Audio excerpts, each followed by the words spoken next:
عزیز دوستوں، بزرگوں اور بھائیوں، اللہ تبارک و تعالی اس دنیا کے اندر بہت سارے لوگوں کو منصب اور مقام عطا فرماتا ہے۔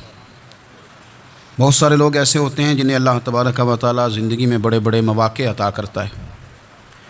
وہ چاہیں تو اس موقع سے اپنے ذاتی مفادات حاصل کریں، اور چاہیں تو ان اچھے مواقع کو ملت کی، مذہب کی، قوم کی خدمت کے لیے وقف کر دیں۔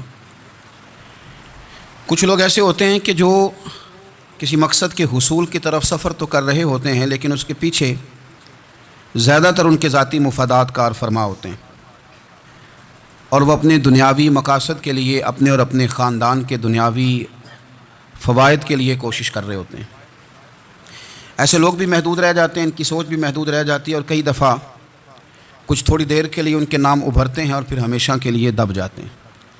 کچھ لوگ ایسے ہوتے ہیں جو زندگی کے اندر اللہ کے لیے، اللہ تعالیٰ کی رضا کے لیے، رسول پاک صلی اللہ تعالیٰ علیہ وسلم کی خوشنودی حاصل کرنے کے لیے، دین کی، ملت کی، ملک کی سربلندی کے لیے آگے آنا چاہتے ہیں۔ میرا رب کریم قرآن مجید سورہ حج میں ارشاد فرماتا ہے کہ الذین ان مکناہم فی الارض، کچھ لوگ ایسے ہیں کہ اگر ہم انہیں زمین میں اقتدار دیں، زمین میں اگر ہم انہیں قابو دیں تو وہ کیا کریں گے؟ اقاموا الصلاۃ و آتوا الزکوٰۃ، وہ نماز قائم کریں گے، زکوٰۃ ادا کریں گے، وامروا بالمعروف، نیکی کا حکم دیں گے، ونہوا عن المنکر، اور لوگوں کو بری باتوں سے منع کریں گے۔ وہ دینی، فکری، اصلاحی انقلاب برپا کر دیں گے، نماز کو عام کریں گے، زکوٰۃ کو عام کریں گے، بھلائی کا حکم دیں گے اور برائی سے منع کریں گے۔ اللہ تبارک و تعالیٰ نے ان لوگوں کو جب اقتدار دیا، وہ کون لوگ تھے؟ سیدنا صدیق اکبر، حضرت فاروق اعظم، سیدنا عثمان غنی، حضرت مولا علی رضوان اللہ تعالیٰ علیہم اجمعین۔ اللہ نے جب ان لوگوں کو اقتدار دیا زمین کے اندر، اللہ تبارک و تعالیٰ نے انہیں نبی پاک علیہ الصلاۃ والسلام کی نیابت کے لیے چنا، تو ان لوگوں نے یہ انقلاب برپا کیا، نمازیں عام ہو گئیں، شوق سے لوگ صدقات و خیرات دینے لگے، بھلائی عام ہوئی، برائی کا کلا کما کیا گیا۔ ہمارے ہاں بھی لوگ احتساب کی باتیں کرتے ہیں، ہمارے ہاں بھی لوگ کہتے ہیں کہ میں رشوت خوری کو، کرپشن کو، ناجائز چیزوں کو ہمیشہ کے لیے جڑ سے اکھیڑ پھینٹوں گا۔ لوگ دوسروں سے مطالبہ کرتے ہیں کہ یہ سارے کام جائز کریں، لیکن خود اس پر عمل کرنے کو تیار نہیں ہوتے۔ یاد رکھ لیں کہ یہ جو احتساب ہے، یہ انسان کی اپنی ذات سے شروع ہوتا ہے۔ آپ جب نظام احتساب دنیا کے اندر مستحکم کرنا چاہتے ہیں تو اس میں پھر آپ کو اپنی ذات کو سامنے پیش کرنا پڑے گا۔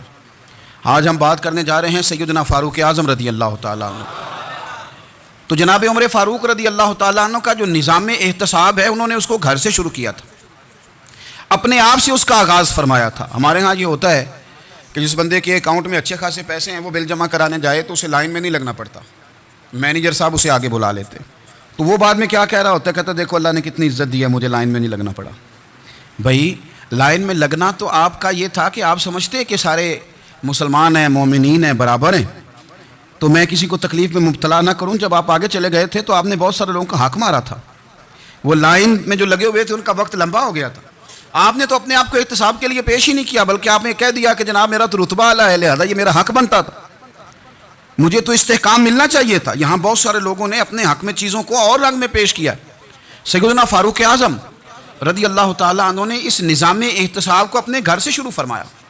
حضرت عمر فاروق رضی اللہ تعالیٰ عنہ اپنے بچوں سے فرمایا کرتے تھے کہ جب میں حکم لوگوں کو کروں گا نا، اپنی رعایا کو، مسلمانوں کو میں کوئی حکم دوں گا تو تمہیں پہلے اس پر عمل کرنا پڑے گا۔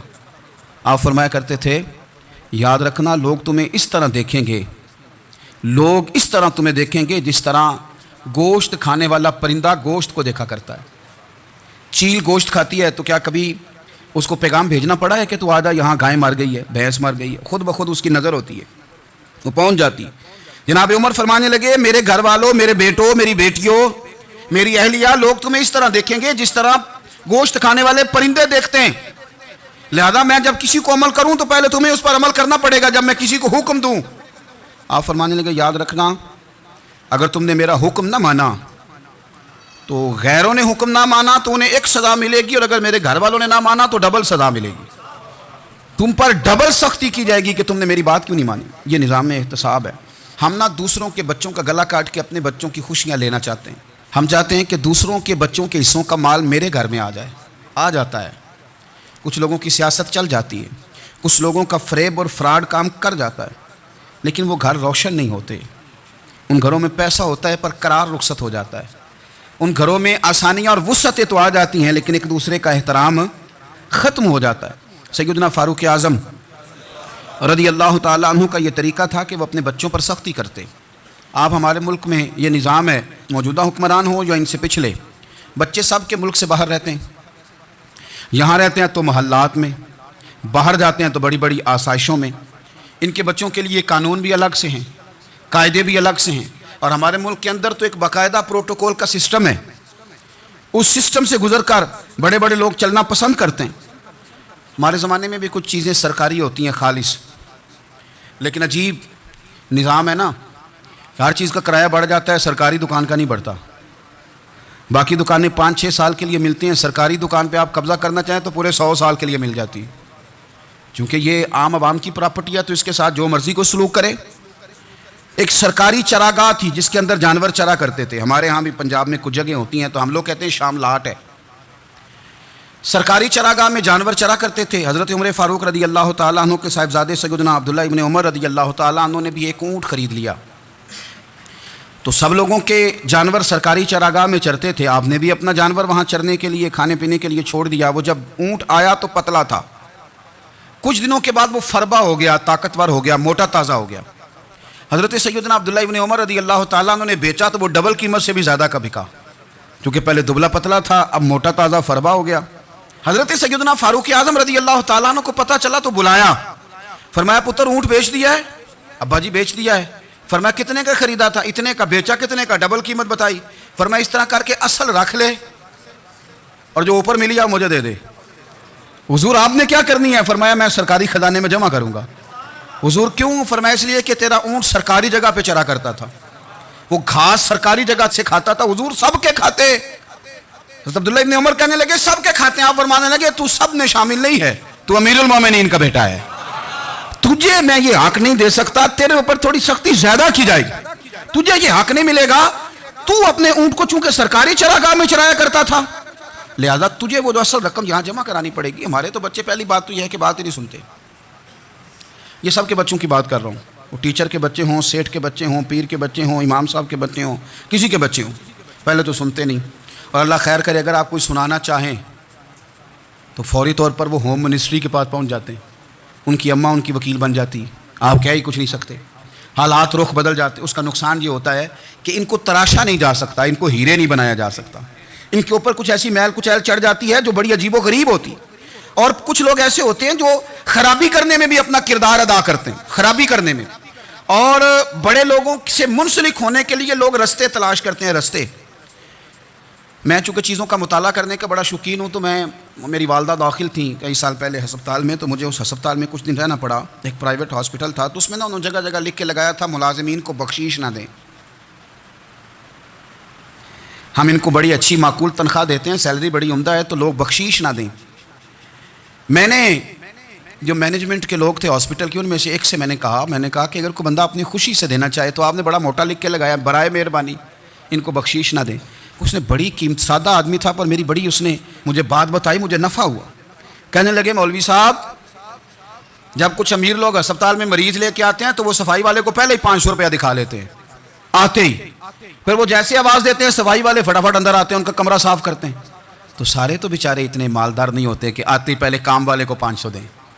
پھر نقصان کیا ہوتا ہے کہ یہ جن کی ذمہ داری ہے بہت ساری ڈیوٹیاں کرنے کی، یہ ڈیوٹی نہیں کرتے، یہ پلٹ کے ان کی طرف دیکھتے ہیں جن کے گھر سے سالن صحیح آتا ہے، ادھر ان کی توجہ زیادہ ہو جاتی ہے، جو نوٹ ان کو زیادہ دکھاتے ہیں، جو پھل لے کے آتے ہیں تو آدھا ان کو دیتے ہیں۔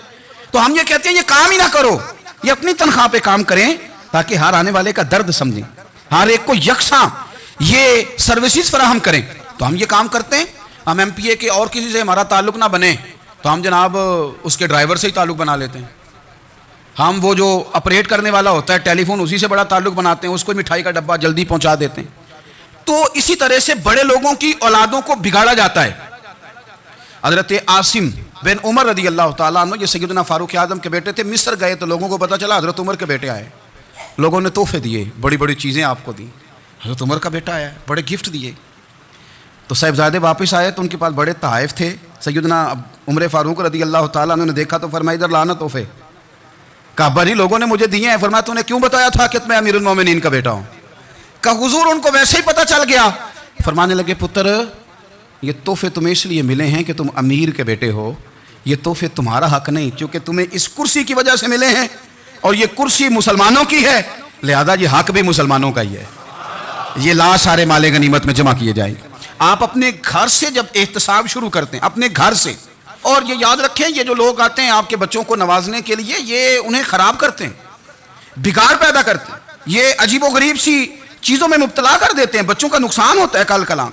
پھر جو شاپر اچھا لے کے آئے پیر صاحب کے بچے ذرا اس سے پیار سے ملتے ہیں, نقصان ہو جاتا ہے, یہ دستے نگر ہو جاتے ہیں, یہ لوگوں کی طرف جیتے ہیں, دوسروں پہ ڈیپینڈ کرنے لگتے ہیں. حضرت ابو موسیٰ اشعری رضی اللہ تعالیٰ عنہ نے پہلے تو ایک قلین بڑا سونا تھا, تو آپ نے حضرت عمر کے گھر بھیج دیا کہ چلو ان کے گھر میں ان کی اہلیہ بچھا لیں گی. کہیں سے تحفہ آیا.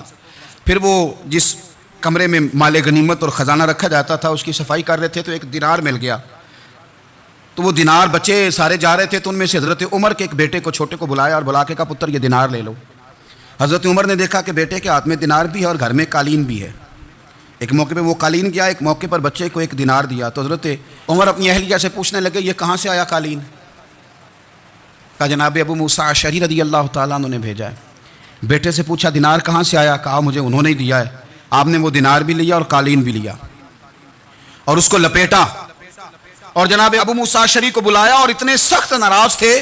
فرمانے لگے ابو موسیٰ اشعری سے کہنا میرے پاس پیدل آئے, گھوڑے پہ نہ آئے. اور جب آئے حضرت ابو موسیٰ اشعری تو جناب عمر اتنے ناراض ہوئے کہ وہ قالین لپیٹ کے تو ان کے سر پہ مار دیا. فرمانے لگے پکڑو اپنا دینار, تمہیں پورے مدینے میں میرے بیٹے کے علاوہ کوئی اور نہیں ملے تھا جسے تم خراب کر سکو, میرا پتر ہی ملا تھا بگاڑنے کی, کس نے اجازت دی تم میرے بیٹے کو دینار دو, کیوں لائے تم میرے گھر میں قالین؟ حضرت عمر فاروق رضی اللہ تعالیٰ عنہ فرمانے لگے میں زمین پہ سونے کا عادی ہوں, زمین چٹیل بھی ہو تو رب کا بندہ بن کے سوتا ہوں تو اللہ مجھے آرام اور سکون کی نیند عطا فرما دیتا ہے. مجھے تمہارے مخملوں کی اور قالینوں کی ضرورت نہیں ہے. احتساب یہاں سے شروع ہوتا ہے بھائی. یہاں ہم نہ اپنے گھر میں بیٹھ کے مایوس باتیں کرتے ہیں, اور فلانے کے بچے کہاں پہنچ گئے, فلانے کے بعد بڑا پیسہ آ گیا, میں کچے مکان میں رہوں, میں یہ کروں, دیکھو مجھے نہیں سولی. یہ تو آپ مایوسی والی باتیں کر رہے ہیں, یہ تو آپ کمزور باتیں کر رہے ہیں. یہ تو اس طرح کی باتیں تو ہارے ہوئے لوگ کرتے ہیں. اس طرح کا لب و لہجہ تو ان لوگوں کا ہوتا ہے جو احساس کمتری کا شکار ہوتے ہیں. یہ آپ نے کس طرح کا لب و لہجہ اپنے بچوں کو آپ بھکاری بنا رہے ہیں تاکہ دوسروں کو دیکھیں تو مایوس ہو جائیں. اٹھ باندھ کمر کیوں ڈرتا ہے, پھر دیکھو خدا کیا کرتا ہے. آپ کا جو احساس ہے وہ اتنا خوبصورت ہو, آپ کے لہجے کے اندر اس قدر ٹھہراؤ ہو, آپ کو اطمینان آ چکا ہو, اور آپ کے بچے کبھی بھی کمپیریزن نہ کریں اپنا کسی کے ساتھ, کبھی بھی انہیں کرنے نہ دیں. آپ کبھی وہ کبھی یہ بات نہ کریں کہ فلانے زیادہ اچھا کھاتے پیتے ہیں تو ہم کدھر ہیں, کرنے نہ دیں. انہیں بتائیں کہ بیٹا اپنی مٹی پہ چلنے کا سلیقہ سیکھو, سنگ مرمر پہ چلو گے تو پھسل جاؤ گے. ان کو بتائیں کہ جو تمہارے پاس ہے یہ خدا کا عطیہ ہے, اسی پر تم نے قناعت کرنی کبھی بھی. حضرت زید بن حارثہ سے نبی پاک صلی اللہ علیہ وسلم کو بڑا پیار تھا. پھر ان کے بیٹے حضور کے غلام زادے حضرت اسامہ بن زید کے ساتھ بھی حضور بڑا پیار کرتے. لیکن یہ تو مسلمہ حقیقت ہے نا کہ عظمت اور شان تو سیدنا فاروق اعظم کی زیادہ ہے. امت کا اتفاق ہے کہ نبیوں کے بعد سب سے بڑا درجہ جناب صدیق اکبر کا, اور پھر اللہ نے مقام عطا کیا حضرت فاروق اعظم کو. یہ بڑے لوگ تھے.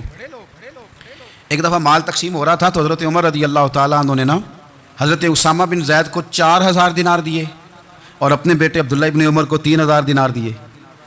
تو حضرت عبداللہ ابن عمر گھر جا کے کہنے لگے ابا جی اسامہ میں وہ کون سی خوبی ہے جو میرے اندر نہیں, اور اسامہ کے باپ میں وہ کون سی خوبی ہے جو آپ کے اندر نہیں. تو حضرت عمر کی عاجزی دیکھیے, حالانکہ بالاتفاق دنیا جانتی ہے کہ جناب عمر فاروق رضی اللہ تعالیٰ عنہ افضل ہیں, پھر بھی پتہ اپنے بیٹے سے کیا کہتے ہیں, فرماتے ہیں او سن یار وہ خدمت گزار ہیں نبی پاک کے, وہ بھی حضور کے گھر میں ڈیوٹی کرتے, نوکری کرتے, اور ان کے بیٹے بھی حضور کی نوکری کرتے, یہ خدمت گزار ہیں. فرمانے لگے اگر تو نے پوچھ لیا تو سن, پھر میری تو رائے یہ ہے کہ تیرے سے زیادہ اسامہ بن زید حضور کی نظر میں پیارے ہیں, اور اسامہ کا باپ تیرے باپ سے زیادہ نبی پاک کا پیارا ہے. کوئی کمپیریزن کرنے نہیں دیا, بچوں کو کسی ایسی جگہ کھڑے ہونے نہیں دیا. فرمایا یہ وجہ ہے, یہ انداز ہے کہ تو زیادہ پیارا ہے. حضرت عمر فاروق رضی اللہ تعالیٰ عنہ پسند نہیں کرتے تھے, ذرا برابر بھی پسند نہیں کرتے تھے کہ کوئی شخص اور مال آتا تو اپنے رشتہ داروں کو نوازنے سے بچتے. مال غنیمت آتا ہے نا, ہمارے یہاں تو اللہ خیر کرے جب کوئی بندہ کونسلر بنتا ہے, چیئرمین بنتا ہے, تو ٹھیکہ کس کو دیتا ہے؟ کوئی چلو بھتیجا مل جائے, کوئی بھانجا مل جائے, کوئی چھوٹا بھائی, اسے بھی کام مل جاتا ہے ساتھ. نوازنے پہ لوگ آتے ہیں تو وہ تلاش کرتے ہیں کہ کہاں کہاں کو میرا ہے. وہ ٹینڈر ہی ان کے نام کے پاس ہوتے ہیں جن کی طرف ذرا نظر کرم زیادہ ہوتی. حضرت عمر فاروق مال تقسیم کر رہے تھے تو بیٹی آگے کہنے لگی, ابا جی رشتہ داروں کا بھی حق ہوتا ہے, آپ سب کو دیتے ہیں, آپ کے قریب ہی نہیں آتے. تو حضرت عمر فاروق نے کیا لفظ کہے, کیا حقیقت ہے, کیا حسن ہے. فرمانے لگے, پتر یہ مال تیرے باپ کا نہیں مسلمانوں کا ہے. جب تیرے باپ کا ذاتی مال ہوگا تو اپنے رشتہ داروں کو دے گا, یہ مسلمانوں کا مال ہے. یہ اسی حساب سے تقسیم ہوگا جو عدل کا حساب ہے, جو ترازو ٹھیک ہے. فرمایا تو مجھے یہ مشورہ نہ دے, یہ مسلمانوں کا مال. یہاں سے نظام احتساب شروع ہوتا ہے, یہاں سے انسان آگے بڑھتا ہے, اور پھر کوئی تکلف نہیں کسی پر حضرت عمر کا, کوئی چھوٹا ہے یا بڑا ہے. حضرت ابو سفیان رضی اللہ تعالیٰ عنہ سردار رہ چکے ہیں مکے کے, بڑے آدمی, لیکن نظام احتساب میں کوئی چھوٹا بڑا نہیں ہوتا. حضرت عمر فاروق مکہ مکرمہ گئے تو لوگوں نے کہا, حضور جناب ابو سفیان نے نا گلی میں پتھر رکھے اور بہت سارے لوگوں کو رستوں میں تکلیف ہو رہی ہے. تو حضرت ابو سفیان رضی اللہ تعالیٰ عنہ سے بھی لوگ کہہ دیتے تو وہ بھی اٹھا دیتے, لیکن لوگوں نے, چونکہ وہ سردار تھے, بڑے تھے, تو لوگوں نے ان سے کہا نہیں. حضرت عمر جب آئے تو کہا, تو جناب عمر نے پرواہ نہیں کی, خود آئے جناب ابو سفیان سے کہا, یہ پتھر آپ نے رکھے؟ کہا حضور ہاں. فرمایا یہ بھی اٹھائیے, یہ بھی اٹھائیے, یہ بھی اٹھائیے.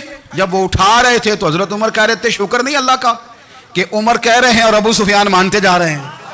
شکر نہیں, یہ نظام احتساب ہے کہ بڑا ہو یا چھوٹا ہو, اس کو یہ حق حاصل نہیں ہے کہ مسلمانوں کو وہ کسی تکلیف میں کسی بھی صورت میں مبتلا کرے, کہیں بھی کسی جگہ بھی, اس کو یہ والی اجازت نہیں. حضرت سیدنا عمر فاروق رضی اللہ تعالیٰ عنہ. پھر ایک اور بات تھی, میں کئی دفعہ یہ بات کہتا ہوں اور مجھے ذاتی طور پر اس کا بڑا تجربہ ہے. کچھ لوگ نا خوشامد پسند ہو جاتے ہیں, بڑی عمدہ تعریف کرتے ہیں, اوئے ہوئے ہو پول باندھتے ہیں پورے, آپ کے پاس آئیں گے تو کہیں گے جناب آپ سے زیادہ اچھا بندہ ہی کوئی نہیں. تو وہ نا آپ سے کام نکلواتے ہیں, پھر وہ کسی دوسرے کے پاس جاتے ہیں تو اسی طرح کا رویہ وہ دوسروں کے ساتھ کرتے ہیں.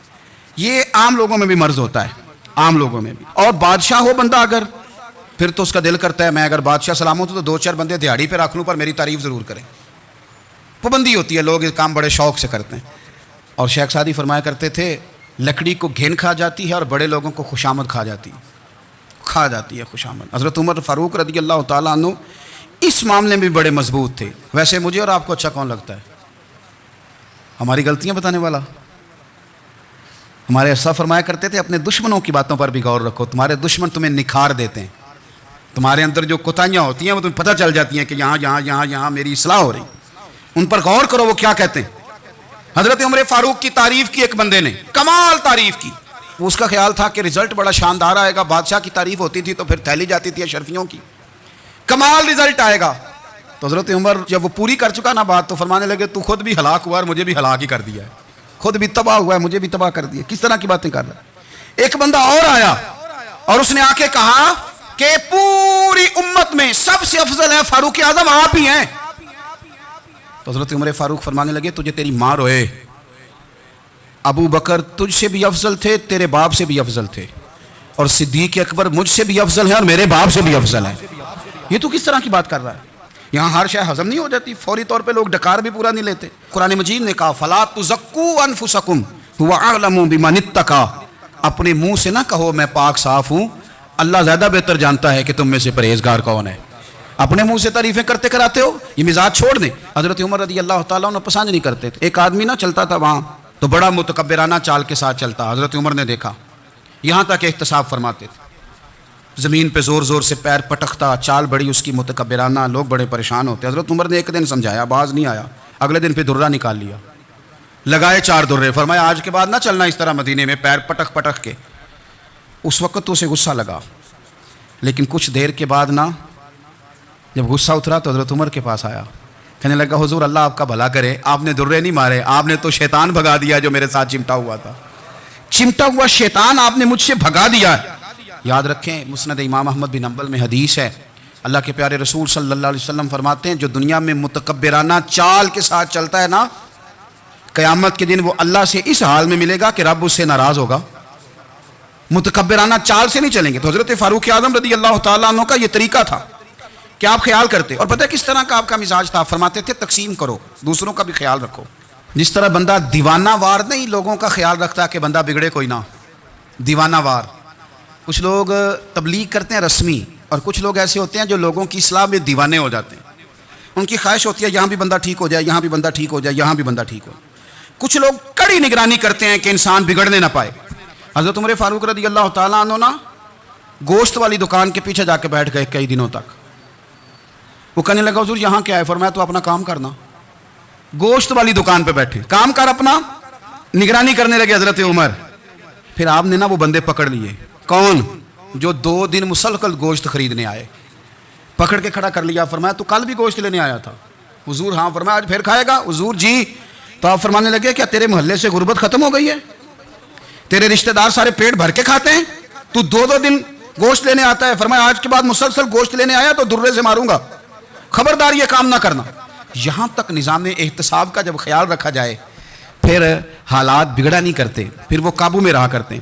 حضرت عمر فاروق رضی اللہ تعالیٰ عنہ اس ترتیب کے ساتھ اصلاح کرتے، اس ترتیب کے ساتھ. سیدنا فاروق اعظم رضی اللہ تعالیٰ عنہ کی ایک بات آخر میں عرض کرنی ہے، وہ میں بھی اپنے اوپر لاگو کروں، آپ بھی غور کریں. حضرت عمر فاروق رضی اللہ تعالیٰ عنہ نے نا خط لکھا حضرت ابو موسیٰ اشعری کو. آپ فرمانے لگے یاد رکھنا جو گورنر، جو امیر اپنے رب کریم کی فرما برداری کرتا رہتا ہے نا، اس کی رعایا بھی اس کی فرما برداری کرتی ہے. اور جو لوگ اپنے رب کریم کی فرما برداری چھوڑ دیتے ہیں، پھر جنہوں نے ان کی فرما برداری کرنی ہوتی ہے وہ ان کی فرما برداری چھوڑ دیتے ہیں. آپ نے سپہ سالاروں کو خط لکھے تھے، فوج کے جو جرنیل تھے، کمانڈو تھے، ان کو خط لکھے تھے. فرمایا جو سپاہی نماز نہیں پڑھتا اسے فوج سے نکال دو. اور ساتھ لکھا تھا یاد رکھو جو رب کا وفادار نہیں وہ ہمارا کیسے ہو سکتا ہے، نکال دو ان لوگوں کو، فوج سے الگ کر دو. ہم آج جو بے پناہ پریشان ہیں، ہمارے بچے بات نہیں مانتے، شاگرد بات نہیں مانتے، ہم شکوے کرتے ہیں، بے ادبی بڑھ گئی. ادب کے ساتھ میں گزارش کروں گا بڑوں کی بارگاہوں میں، جو میری طرح کے بڑے بنے ہوئے ہیں، بزرگوں سے نہیں بات کرتا، ان سے میں کہوں گا کہ ہمیں ایک دفعہ اپنے اوپر بھی تو غور کر لینا چاہیے. کہیں ایسا تو نہیں ہے کہ ہم جب تک اللہ تعالیٰ کے فرما بردار تھے، جب تک ہم تقوی کے معیار پر تھے، ہماری بات ماننے والے ہماری بات مان رہے تھے. کہیں ایسا تو نہیں کہ ہم اس معیار سے ہل گئے ہیں تو اب جو ہمارے فرما بردار تھے وہاں سے ہل گئے. حضرت عمر رضی اللہ تعالیٰ عنہ فرمایا کرتے تھے کہ لوگوں کو عجب میں مبتلا نہیں ہونا چاہیے. خود پسندی کا جو ماحول ہوتا ہے اس سے لوگوں کو ہمیشہ نکلنا چاہیے. حضرت عمر کے ایک صاحبزادے نے کنگھی کر لی، اچھا لباس پہن لیا تو درہ مارا جناب عمر نے. تو آپ کی بیٹی کہنے لگی ابا یہ تو بالکل جائز ہے، اچھے کپڑے پہننا، اچھا لباس پہننا اور سر میں کنگھی کر لینا، اس پر درہ کیوں مار دیا؟ تو آپ فرمانے لگے بیٹا یہ خود پسندی میں مبتلا ہونے لگا تھا، یہ اپنے آپ کو بہت بھلا سمجھنے لگا تھا. اس کا خیال تھا کہ میں یوں، میرے علاوہ کوئی نہیں. یہ اس مقام پہ جا رہا تھا جہاں اس کی تربیت رک جاتی، اس لیے درہ مارا ہے. ایک دفعہ حکومتی معاملات کے اندر آپ کی اہلیہ نے مشورہ دینا چاہا. بڑے کام بیویاں نہیں کرتی، بڑے بڑے معاملات میں مداخلت نہیں کرتی. ہمارے بر صغیر میں وہ بادشاہ نہیں گزرا کہ جو فیصلہ کرتا تھا تو کرسی پہ بیٹھ جاتا تھا اور پردے کے پیچھے اس کی بیوی بیٹھ جاتی تھی، اور جب وہ فیصلہ سنانے لگتا تو یوں گردن پیچھے کرتا اور اہلیہ جو کہتی وہ فیصلہ سنا دیتا. لیکن ایک دفعہ خاتون نے ایک آدمی کو حضرت عمر نے معزول کیا تو آپ کی اہلیہ نے، اس آدمی کی اہلیہ حضرت عمر کی اہلیہ سے ملی ہوں گی، تو خاتون نے ذرا سفارش کرنی چاہی. تو جناب عمر فاروق رضی اللہ تعالیٰ عنہ کے ہاتھ میں عصا تھا، ڈنڈا تھا، 2-3 دفعہ زمین پہ مارا. فرمایا تمہیں کس نے اجازت دی ہے حکومتی معاملات میں مشورہ دینے کی؟ یہ مشورہ مولا علی دیں گے یا عثمان غنی دیں گے؟ آپ کو کس نے اجازت دی؟ وہ حکومتی معاملات، وہ مسلمانوں کا اجتماعی معاملہ، وہ مسلمان دیکھیں. آپ کو اس میں آنے کی اجازت نہیں ہے. جو آپ کی ذمہ داریاں ہیں، آپ کے حقوق ہیں، ان پر آپ بات کریں. تو بھائی نظام میں احتساب اپنی ذات سے شروع کریں. ہماری اولادیں، ہمارے بچے، وہ باہر سے انہوں نے زیادہ اثر نہیں لیا. ہم نے انہیں بتایا ہے کہ ہم بڑے غریب ہیں، ہم بڑے مجبور ہیں، ہم تو بڑے کمزور ہیں، ہماری تو سنتا کوئی نہیں، یہ تو امیروں کا ملک ہے، اس میں تو فلانے کو اہمیت حاصل ہے. ان باتوں نے ہمارے بچوں کو کمزور کیا ہے. ان باتوں نے ہمارے بچوں کے دلوں میں احساس کمزوری پیدا کیا ہے. آپ ان کو جینا سکھائیں. آپ ان لوگوں کو بتلائیں کہ رب کریم نے جو تمہارے لیے بہتر سمجھا وہ تمہیں اپنے فضل سے بڑا عطا فرمایا ہے. آپ ان کو ان کے مقام پر رہ کر خوددار اور قناعت پسند ہونا سکھائیں. آپ یقین کریں گھر امن والا بن جائے گا. بچے اگر بھنا ہوا گوشت کھا رہے ہوں اور پھر بھی لاڑی رہے ہوں کہ مسالہ میری مرضی کا نہیں، سٹائل میری مرضی کا نہیں، ٹیسٹ میری مرضی کا نہیں، یہ والا گوشت میں نے نہیں کھانا، یہ اس طرح کر کے بھنا ہوتا تو پھر میں نے کھانا تھا، وہ زیادہ خوفناک صورتحال ہو جاتی ہے. لیکن اگر ابا جی اماں جی گھر والے کھیتوں میں کام کر رہے ہوں اور بچے اچار کے ساتھ روٹی لے کے جائیں اور بننے پہ بیٹھ کے پھٹے پہ بیٹھ کے وہ پھر کھانا شروع کریں, اور جب وہ اچار آئے اور وہ ایک دوسرے کو کہیں کہ آج تو 2 کلے ہو گئے میرے کام کے, اس دفعہ تو دیکھنا ہماری فصل کتنی شاندار ہوگی, ایک دوسرے کو دیکھ دیکھ کے وہ ہنسیں اور مسکرائیں اور ان کی باتوں میں لذت ہو, اور پھر وہ کہیں کہ آم بڑے اچھے مل گئے تھے, دیکھو اچار کتنا سونا آ گیا ہے, دیکھو دیکھو یہ